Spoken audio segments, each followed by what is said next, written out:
yaitu pada pasal 8 ayat 3 huruf H. Jadi pasal 8-nya secara utuh masih tetap berlaku, tetapi di ayat 3 huruf H-nya itu dirubah dengan ketentuan yang tercantum di dalam penjelasan di undang-undang ini. Jadi nanti kita akan bahas juga, karena undang-undang ini terdiri dari batang tubuh pasal per pasal dan juga terdapat penjelasan di dalamnya. Untuk ketentuan pasal 26 Undang-Undang Nomor 6 Tahun 2014 Desa itu dirubah secara total melalui ketentuan pasal 26 Undang-Undang Nomor 3 Tahun 2024, yang isinya yang pertama yaitu pasal 26 ayat 1, kepala desa bertugas menyelenggarakan pemerintahan, pembangunan, pembinaan kemasyarakatan, dan pemberdayaan masyarakat di desa sesuai dengan ketentuan perundang-undangan.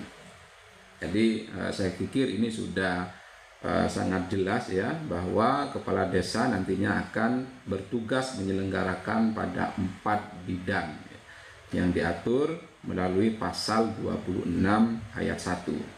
Dalam melaksanakan tugas sebagaimana dimaksud pada ayat 1, ini kita berbicara kewenangan kepala desa, tadi tugas kepala desa. Kewenangan kepala desa: 1. Memimpin penyelenggaraan pemerintahan desa. Memimpin penyelenggaraan pemerintahan desa artinya seluruh aspek pengaturan tentang pemerintah desa itu nantinya akan diselenggarakan oleh desa yang pemimpinnya adalah kepala desa. Kira-kira seperti itu makna dari ketentuan pasal 26 ayat 1 huruf A. Terus kemudian huruf B, perangkat kepala desa berwenang mengusulkan pengangkatan dan pemberhentian perangkat desa kepada bupati atau wali kota.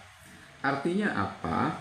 Ketentuan pasal 26 ayat 2 huruf B ini sedikit dalam tanda kutip merugikan posisi kepala desa dan menguntungkan perangkat desa, di mana kepala desa tidak dapat serta-merta ya memberhentikan atau mengangkat perangkat desa. Tetapi pada poin B pasal 26 ayat 2 dijelaskan bahwa kepala desa berhak mengusulkan pengangkatan dan pemberhentian ya perangkat desa. Jadi jelas kewenangan itu sudah diambil oleh pemerintah daerah untuk proses pemberhentian dan pengangkatan kepala desa. Artinya ketika kepala desa tidak lagi menjadi subjek, artinya kepala desa saat ini untuk proses pengangkatan dan pemberhentian perangkat desa itu menjadi objek, sehingga kepala desa memiliki hak hanya berwenang hanya mengusulkan saja. Selanjutnya memegang kekuasaan pengelolaan keuangan desa dan aset desa. Jadi kepala desa ini selain dia memegang kekuasaan pengelolaan keuangan desa, dia juga memiliki kewenangan memegang kekuasaan di aset desanya. Tentunya kekuasaan pengelolaannya nanti akan didistribusikan kepada unsur pembantu kepala desa yang disebut perangkat desa. Biasanya nanti akan diatur secara teknis melalui ketentuan peraturan Menteri Dalam Negeri. Selanjutnya menetapkan peraturan desa, karena peraturan desa ini sama dengan undang-undang, sama dengan peraturan daerah, di mana pemerintah desa dapat berinisiatif untuk membentuk sebuah rancangan undang-undang. Terus kemudian BPD juga dapat berwenang untuk menginisiasi pembentukan sebuah peraturan desa. Maka nanti proses penetapannya tetap ditetapkan melalui peraturan desa. Sama halnya dengan undang-undang, maka proses penetapannya ada di pejabat eksekutif, yaitu presiden. menetapkan anggaran pendapatan dan belanja desa, ya, maksudnya APBDes, ini masih tetap membina kehidupan masyarakat desa, membina ketentraman dan ketertiban masyarakat desa, membina dan meningkatkan perekonomian desa, serta mengintegrasikannya agar mencapai perekonomian skala produktif untuk sebesar-besarnya kemakmuran masyarakat desa. Mengembangkan sumber pendapatan desa, mengusulkan dan menerima pelimpahan sebagian kekayaan negara guna meningkatkan kesejahteraan masyarakat. Jadi kepala desa juga memiliki kewenangan untuk mengusulkan dan menerima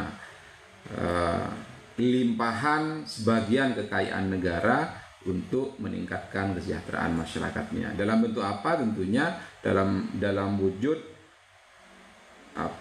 wujud pelaksanaan visi dan misi, ya, pejabat yang menjabat sebagai kepala desa atau lurah di masing-masing desa. Selanjutnya poin I, memanfaatkan teknologi tepat guna, mengkoordinasikan pembangunan desa secara partisipatif. Artinya kepala desa, di dalam kewenangan kepala desa mengkoordinasikan pembangunan desa secara partisipatif ini, kepala desa memiliki kewenangan untuk mengajak unsur masyarakat yang ada di desanya bersama-sama dalam rangka musyawarah untuk menyusun program-program yang diperlukan oleh pemerintah desa dalam proses pembangunannya. Mewakili desa di dalam dan di luar pengadilan atau menunjuk kuasa hukum untuk mewakilinya sesuai ketentuan perundang-undangan. Jadi nanti kepala desa juga memiliki kewenangan menunjuk kuasa hukumnya apabila terjadi persoalan hukum yang ada di desanya. Melaksanakan wewenang lain yang sesuai dengan ketentuan perundang-undangan. Ya, nanti akan ada ketentuan khusus, biasanya diatur oleh berbagai ketentuan peraturan. Ada peraturan pemerintah, ada peraturan Menteri Keuangan, peraturan Menteri Dalam Negeri, terus kemudian ada peraturan Menteri Desa biasanya, dan peraturan-peraturan lainnya. Lalu tadi itu kita berbicara kewenangan kepala desa. Pada pasal 26 ayat 3 kita akan berbicara terkait dengan hak kepala desa. Apa saja hak kepala desa? Yang pertama,